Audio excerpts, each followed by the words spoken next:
and they called us Mr. and Mrs. Civil Liberties. All over the state. We had charge of the state. Dr. Carver was the most interesting type of person first to look at him.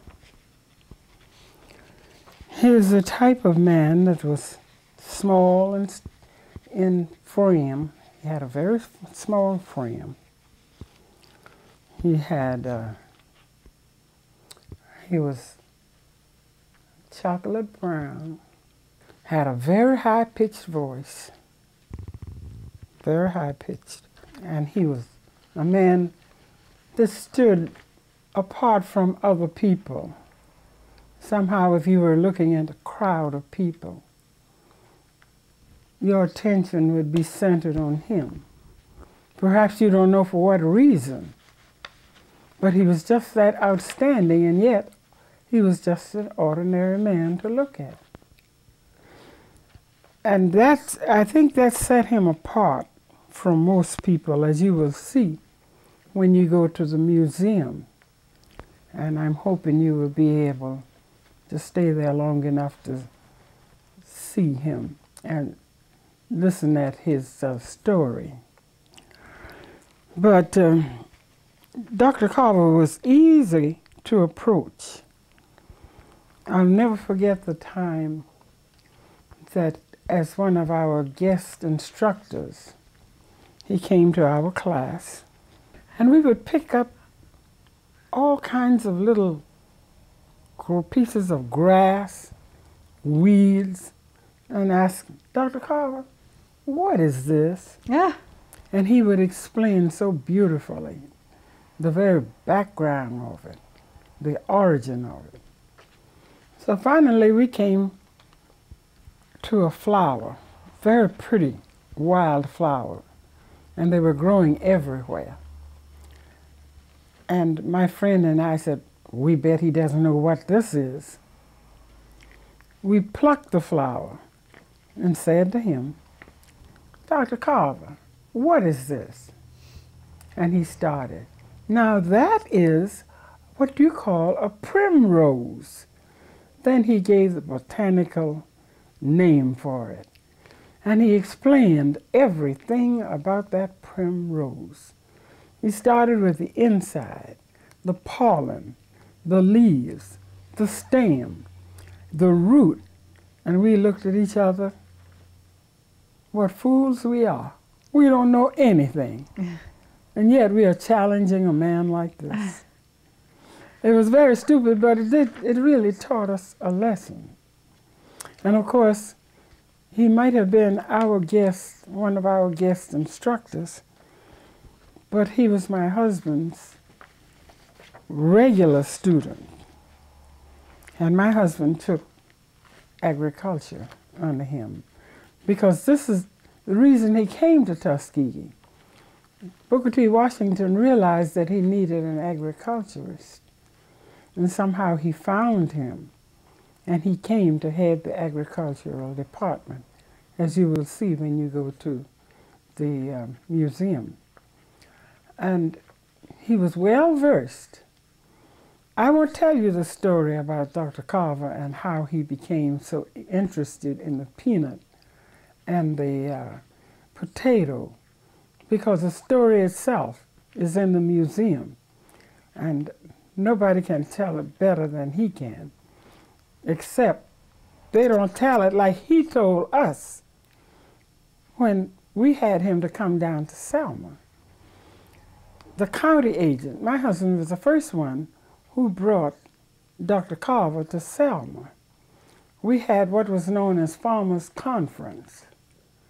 And when he came to us, my husband got him to come to Selma to speak at the conference.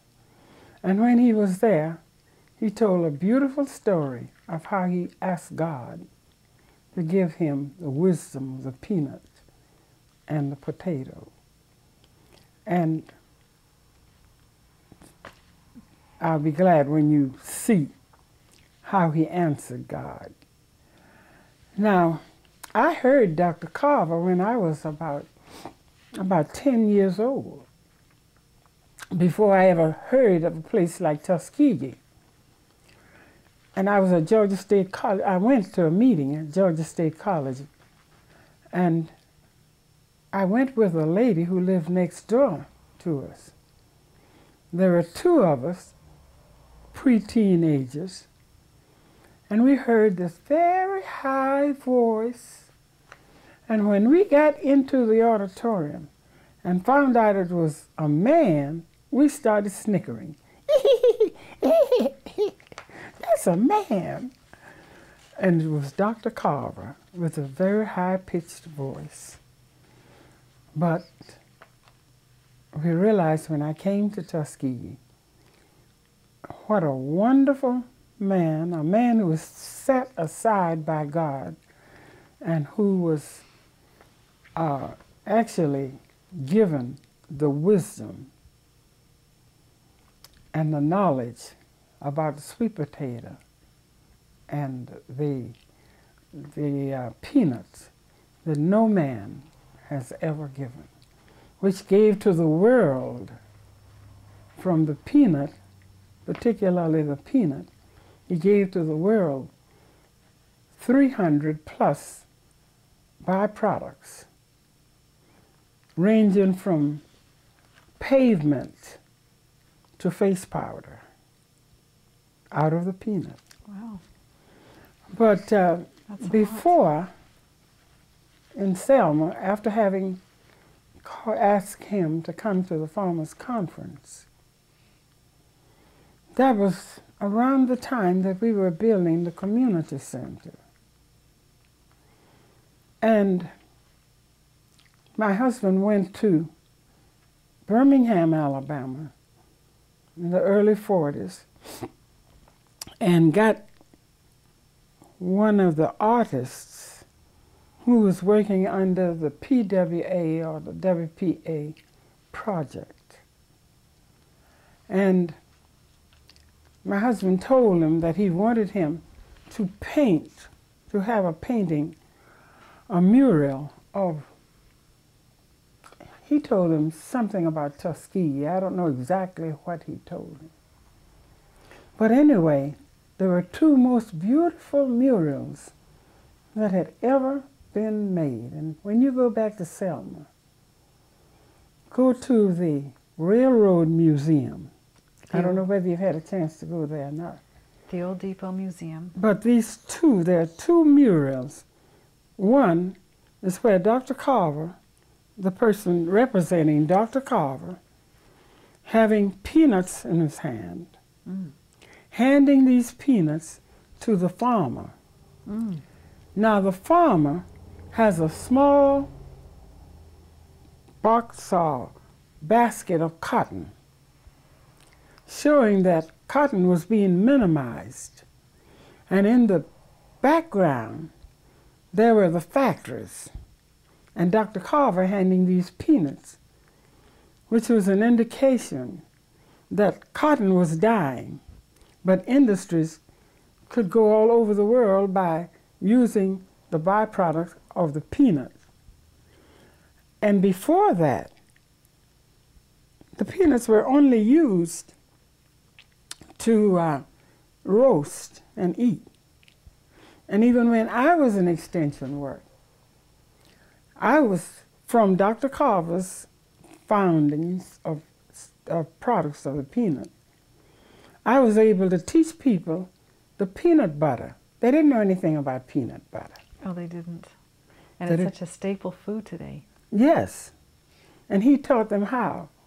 So while teaching in the extension work, I taught the people how to grind the peanuts from the meat grinder.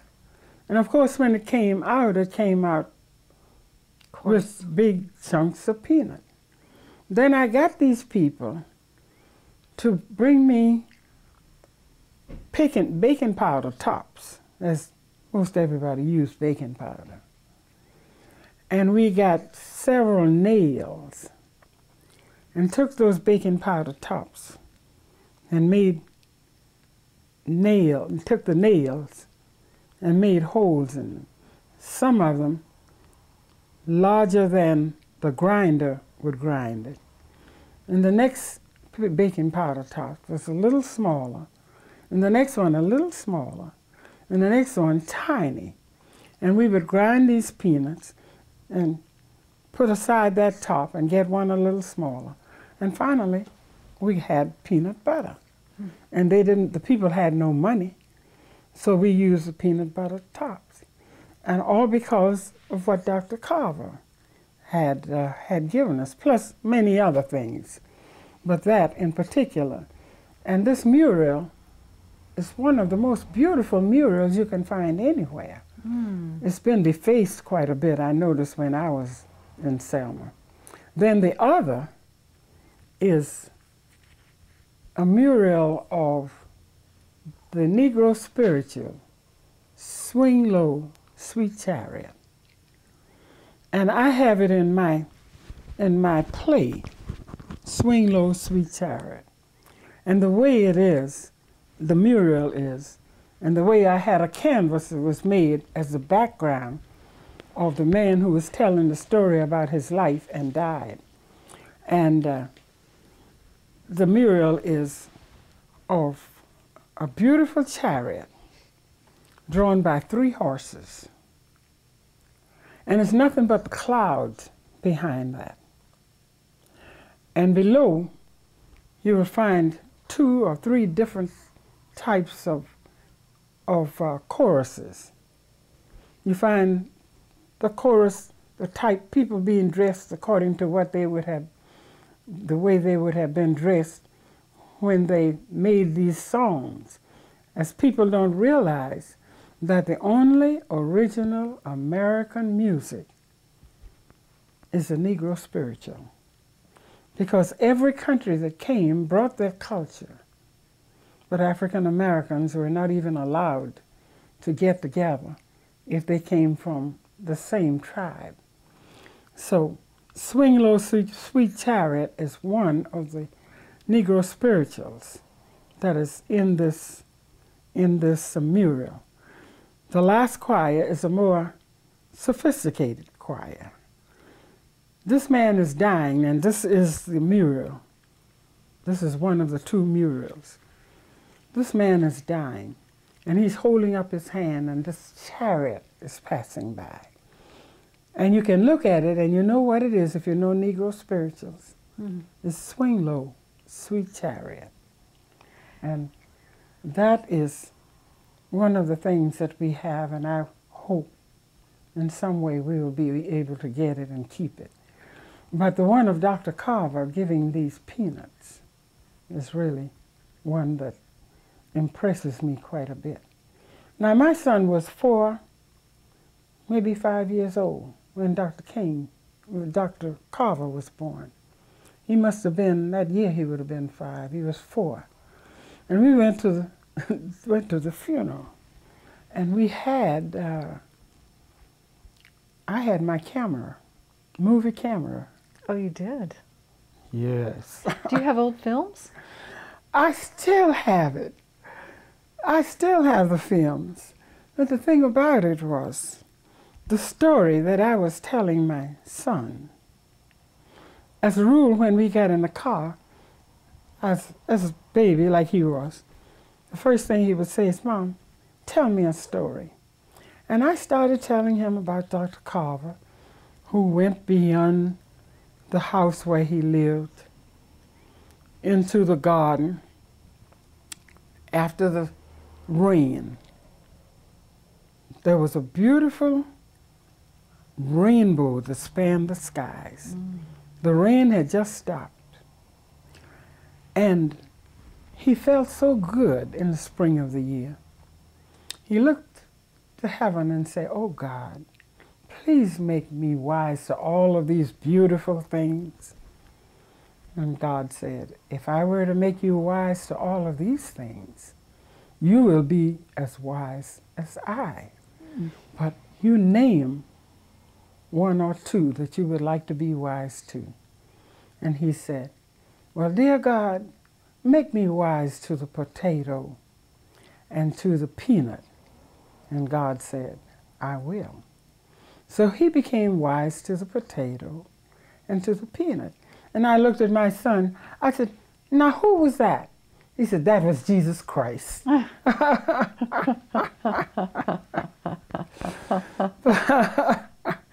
But we went on to the funeral. The camera was new, and I hadn't used one before. And I thought I was taking pictures. In fact, my intention was to take pictures of the funeral, the procession.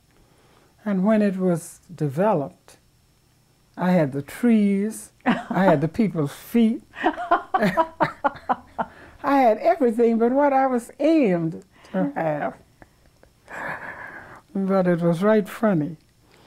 But he died, and one of the letters, I don't think I have the letter, but with this check that he sent, he said, I advise you to keep this because I might not be able to write anymore. And the check is written in his handwriting. All of the rest of the checks were signed by him, but this was written by him, and I praise it very much. It's true, isn't it, that these things, to see the handwriting of someone you loved, yes, it just really, it brings them back in a right. very real way. Now, Amelia, if you hold that up, I can focus the camera on it. All right, which one do you want? Just hold it, face it towards me, like if you put it right in front of your chest. Yeah, that's good. Oh, is that the check? Do you have, oh, wait a minute. Oh. Hold it. Let me give you, all right, and this is July 1939. Written and signed by Dr. George Washington Carver. Can you see without lights? I sure can, but we're going to turn on the lamp in a minute because it will make softer. So it was 1315 Lapsley Street, Selma, Alabama. My esteemed friends. Oh, how nice. Oh, you can see it. How happy I am to get your good letter and to know that the illness in the family is better now. Oh, I've not been so well for 2 weeks. I'm beginning to feel a little stronger now. The hot weather, etc. The approaching of dog days, which means the change in atmospheric conditions, all will affect young Carver Boynton. But I hope he will pull through in good shape because he did look so strong and handsome when I saw him. I suggest that you keep him quiet as... What was wrong with him? As much as possible. Had a cold, I guess. Since the green fruit, watermelons, etc. are on. I'm so pleased that Mr. Bruce, I'm writing him today as he is such a dear soul. I am most sincerely and gratefully yours. G.W. Carver. You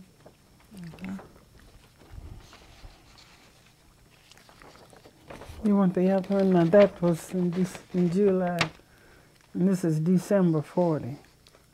And see, July, yeah, this is a year and a half afterward.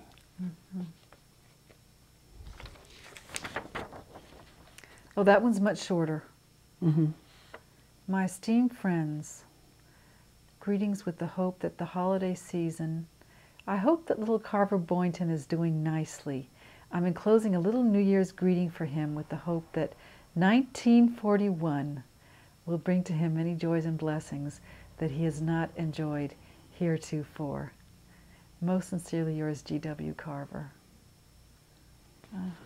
You know, the funny thing about it is, let me see, this is December 1940, and this check is, it's interesting, this is in November, what's that, 42, I guess, must be November 42.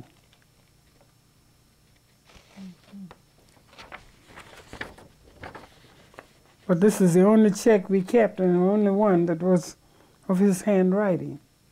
Oh, and there it is. And since, you know, people had such good handwriting. $2. Now he was feeble then. Carver Boynton. That's beautiful. Alabama Exchange Bank. Yeah. When was the last time you saw Dr. Carver? Oh, I saw Dr. Carver, let's see, before he died. I must have seen him about 3 years, about 2 years.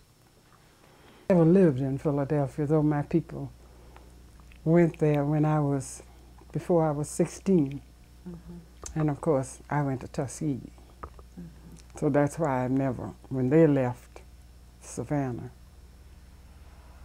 I was in Tuskegee.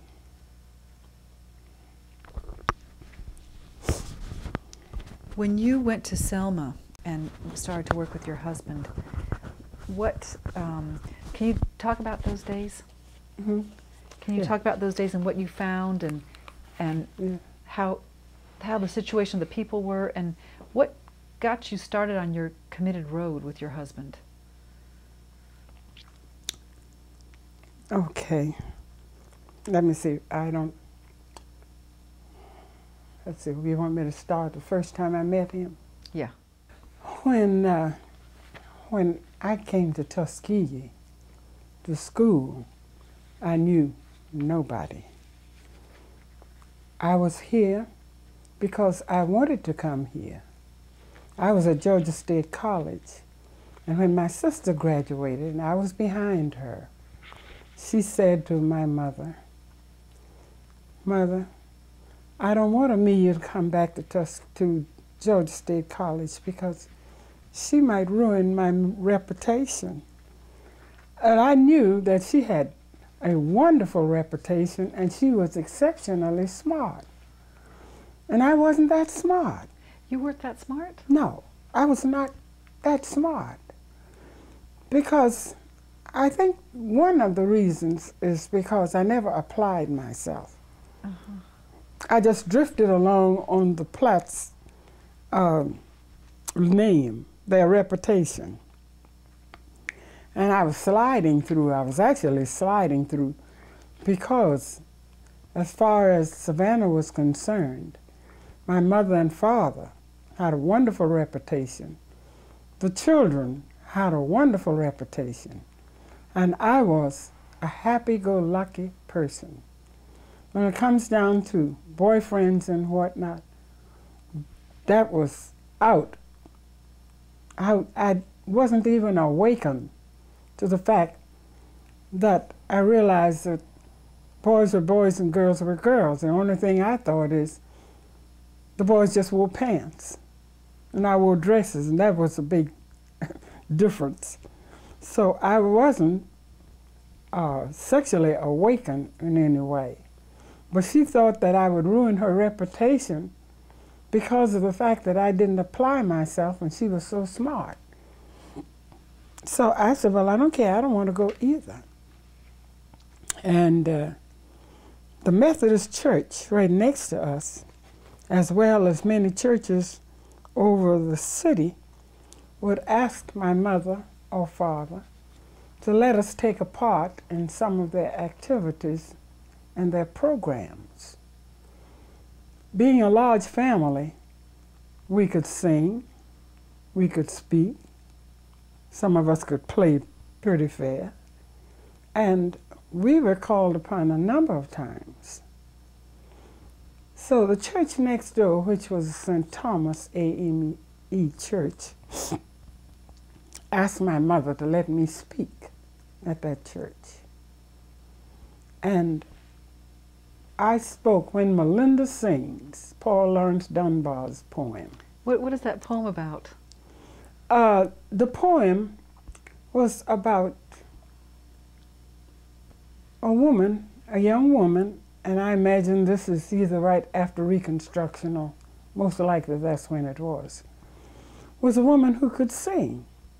And everybody knew she could sing, most people could. And this woman was talking to somebody else who didn't know her. And then there was a specific part in that when the woman said, "You ain't never heard Melinda? Bless your heart." look up and sing. All the birds, they hush their singing when Melinda sings. She just spreads her mouth and holler, come to Jesus, come to Jesus. Robins, birds, and all them things hush their mouth, and they just listen when Melinda sings. But when it comes down to the poem or the song when Melinda sang, I sang it on through. And the last part was something about when she sings, Rocks of Ages clear for me. And I sang that part. And the end of it is when Melinda sings. So after I had spoken, somebody in the church came to me and said, there are a man and woman back there who want to talk with you. So our house was right next door. And I went up there and I saw this man who was blind and the woman who was quite an elderly, beautiful woman with her hair just as white as cotton. And they said, we just want to tell you how well you recited that poem.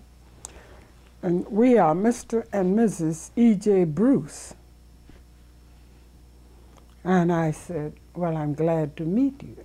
And they spoke about having gone to Tuskegee and he lost his sight.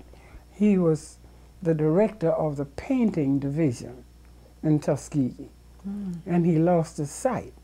And of course, she was an elderly person. And in those days, the women didn't work unless they were professional. And they said, come by the house sometime because you have to pass our house going home from school. So I said, all right, I would. And I went to their house, and they had a little room with many, many books and papers and musical instruments and whatnot, but everything was of Tuskegee. And I started reading, and every time I got a chance, I would stop and go into this Tuskegee room, as they called it, and read. Even the furniture came from Tuskegee. And I got to the place, I thought it was just a wonderful thing. And that's the time when my sister said that she didn't want me to go back to Georgia State College because I would ruin her reputation. I got to the place that I would go to Tuskegee. I want to go where nobody knows the Platts. Because if anything I did, like breaking up a bicycle, or skating and breaking up somebody else's skates, or whatever I might do, they always said that I wasn't like the Platts, sophisticated, ladylike, and all of that. I was supposed to be all that, but I wasn't made like that. And I wanted to go. I started crying. I want to go. I don't want to go back to Georgia State College. So my mother said, well, they tell me the women have to work in the field, the girls, as she said, have to work in the field if they go there. They work a day in the field and they go to school. I said, are there any girls there? She said, yes, they have to work in the field. And not living in the country, not knowing anything about the rural district, I said, well, if anybody else can work in the field, I'll find out I can work too. So my father, who at that time was losing his health, and he and my brother decided that they were going west. So they went from the Atlantic Ocean to the Pacific Ocean. And somewhere along the way, my mother wrote and told my father that I didn't want to go back to Georgia State College. My father said, send her wherever she wants to go. So I went to Tuskegee. And when I got to Tuskegee, I had heard so much about it until the folk thought I had been there. I didn't know anything about the rules and regulations, where the girls and boys couldn't sit together, the girls couldn't go downtown. You must always get an admit if you want to go from one dormitory to the other. But it never worried me. It never worried me because of the fact that we were sheltered. We were sheltered when we were home. And not having any interest in boys, nothing bothered me. Whatever others do, I can do it too. So I came on to Tuskegee. They had a train. I think I got off at Columbus, Georgia, and there was a train that connected you with Chehaw, which is not too far from here. Then a special train, the students only, would get that train at Chehaw and be brought on the campus. And that was the railroad, the special railroad coming to the campus. And I was just so, I was happy. I didn't know anybody and it made no difference whatsoever. I wasn't worried about the family because I know they were all right. And I was happy. I felt like I was going to make my own foundation instead of living on the Platt's family and the Platt's name. That was one thing I wanted to get away from. And I said, I'll make my own name. Nobody knows about the Platts here. And I'll just make my own name. In the meantime, the little church that we went to all of my life and my religious background, my mother and father's training were the things that I could never forget. And it became a part of me. Even after I got grown and I started teaching. And the teachers thought it was nice to just drink a little or smoke a little. I'd always say to myself, I couldn't do that because I know my mother and father wouldn't approve of it. It was in me, it was implanted in me that you just have to do right. You've got a conscience. Let your conscience be your guide because you've got the background already. So when I was in Tuskegee, I thought about what one of the ladies said who had been to Tuskegee, and that was, if you want to be popular, get yourself a boyfriend behind the slide, which was in the kitchen, and he would see that you got special meals. Mm-hmm. Get a boyfriend who's taking agriculture because you'll be able to attend the agricultural socials. Get a boyfriend who takes mechanics, and he will see that you make the parties.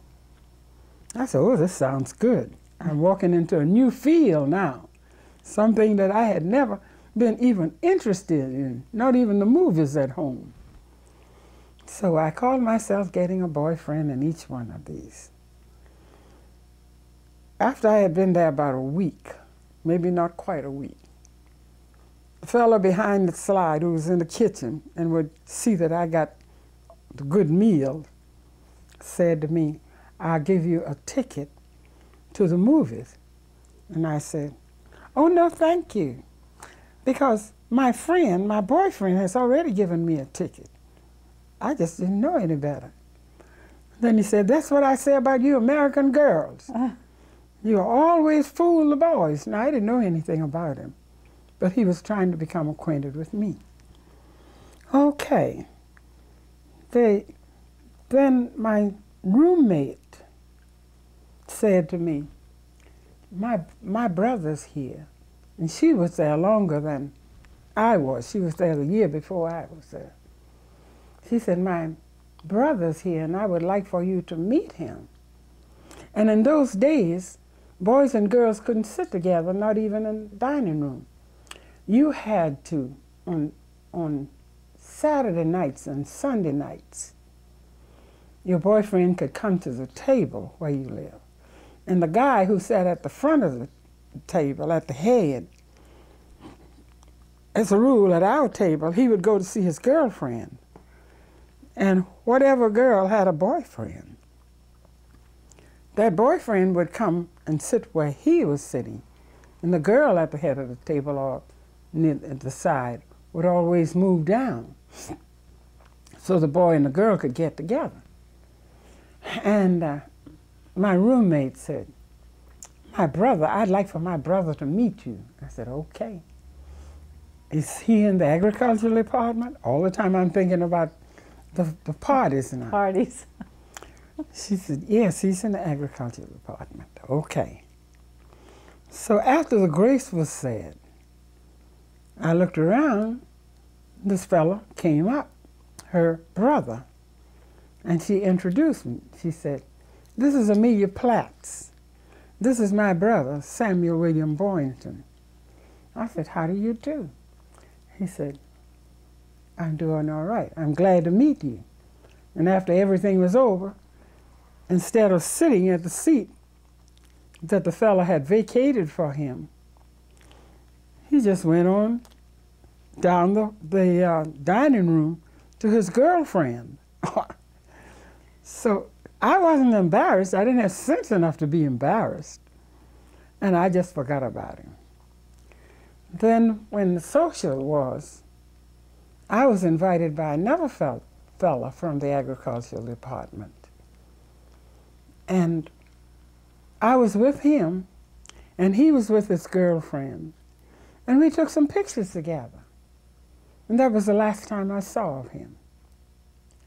So he graduated the year before I did. And his sister and I think his sister left and came back. And we either graduated the same year or she graduated the year after I did because she left. And yes, I think she left. I went on and I started teaching. I taught about 18 months, I guess. And while I was teaching at America's Institute, which was a Baptist school in Americus, Georgia, I was coaching. Now, my job was home economics, but it was a Baptist school with not enough teachers, so I was doing some of everything. Then they asked me to take charge of the basketball team, the girls' basketball team, because I played on the varsity team at Tuskegee until I left. And I said, okay, I'll take the basketball team. Then in April of that same year, we were asked to come to Tuskegee and play How did you that do? team. How did you do? Same, the same. I said, okay. We were in the car, we got in the cars. We had 2 cars. And just before we started off of the campus, the postman came. And I said to the driver, hold it. Let me see whether this guy has any mail for me. I was thinking about my boyfriend who had gone to Chicago. Then I had awakened and realized that boys were different from girls. But instead, he gave me a letter that had been written and sent to Bruce's, E.J. Bruce in care of E.J. Bruce in Savannah. Well, my people had moved to Philadelphia, and they sent the letter. Somehow it went to Philadelphia and came back to me at America's Institute. And I said, oh, I'm on my way to Tuskegee now, because the letter said, get in touch with the state agent, Mr. E.J. Dobbs, in Tuskegee. I said, well, I'm on my way to Tuskegee now with the team, the basketball team. And then when I came and I got here, I got the girls settled. Then I started finding out who the Dobbs were, the family and the connections were. And I drove on down, or had somebody to drive me to the house of Mr. E.C. Dobbs. I found out that his wife was the state agent in Savannah. She lived in Savannah, not too far from me. But I didn't know she was in Tuskegee. And in talking, she said, you know, I work up on the campus, and I watched your every move. Now, I didn't know she was even there. And when Mr. Dobbs said that he had to have an agent, I said to him, well, I know a little girl who was on the campus. I don't know where she is, but I watched her while she was here. And she has a good reputation